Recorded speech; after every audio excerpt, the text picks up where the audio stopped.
ఇప్పుడే తమ్ముడు చెప్పాడు, డ్రగ్స్ వద్దు బ్రో అని. డ్రగ్స్ గంజాయి వల్ల ఒక తరం నాశనం అవుతుంది. స్వయంగా నేను యువగలం పాదయాత్ర చేసినప్పుడు చాలా తల్లులను కలిసా. వాళ్ళు నన్ను కలిసి వాళ్ళ బాధలు చెప్పుకున్నారు. ఎవరో దారిలో పిల్లలు దారిలో నడుచుకుంటా ఇంటికి వెళ్తుంటే ఒకడు వచ్చి డ్రగ్స్ అలవాటు చేశారని. ఒక తల్లి అయితే ఆమెకి 3 కూతురున్నారు. పెద్ద కూతురిని గంజాయికి అలవాటు చేసి శారీరకంగా 30 రోజులు వాడుకున్నారు వాళ్ళు. ఆ తల్లి నాకు చెప్పింది ఇప్పుడు కూడా నాకు బాగా గుర్తుంది. అందుకే గౌరవ ముఖ్యమంత్రి గారు కోరితే కేబినెట్ సబ్ కమిటీ ఏర్పాటు చేశారు.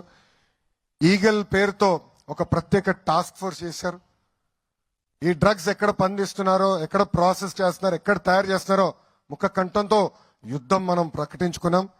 కానీ దీంతో పాటు ఇక్కడున్న విద్యార్థులందరూ కూడా కోరుతున్నాం, డ్రగ్స్ కి గంజాయికి దూరంగా మనందరం ఉండాలి. మీరందరూ సినిమా చూడాలంటే థియేటర్కి వెళ్తారు, అవునా కాదా? థియేటర్కి వెళ్తారు.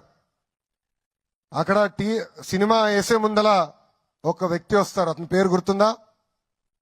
గట్టిగా చెప్పండి. ముఖేష్. అందరికీ గుర్తుంది.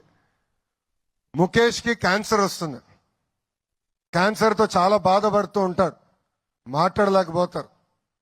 వాళ్ళ తల్లిదండ్రులు ఇబ్బంది పడతా ఉంటారు, భార్య ఇబ్బంది పడతా ఉంటారు. డ్రగ్స్ గంజాయి దానికన్నా దారుణమైంది. అందుకే డ్రగ్స్ వద్దు బ్రో, డోంట్ బి ముఖేష్ అని ఈ సభాముఖ విద్యార్థులందరినీ నేను కోరుతున్నా. చివరిగా విద్యా వ్యవస్థలో కొత్త కొత్త విధానాలు మేము తీసుకొస్తున్నాం. గౌరవ ముఖ్యమంత్రి గారి ఆదేశాల మేరకు రాబోయే 4 సంవత్సరాల్లో అన్ని ప్రభుత్వ పాఠశాలల్ని అభివృద్ధి చేయమని చెప్పారు. అన్ని పాఠశాలల్లో కనీసం 4 స్టార్ రేటింగ్ తీసుకురమని గౌరవ ముఖ్యమంత్రి గారు మాకు ఆదేశాలు జారీ చేశారు. తూచా తప్పకుండా అది సాధిస్తాం. కానీ అన్ని చేయాలంటే ఉపాధ్యాయుల సహకారం నాకు చాలా చాలా అవసరం. తల్లిదండ్రుల సహకారం నాకు చాలా చాలా అవసరం. ఒక మిషన్ మోడ్ లో మేము ఈ కార్యక్రమం చేపడుతున్నాం. అందుకే రాబోయే రోజుల్లో మీ అందరి ఆశీస్సులు, సహకారం నాకు లభిస్తుందని ఈ సభాముఖంగా కోరుకుంటూ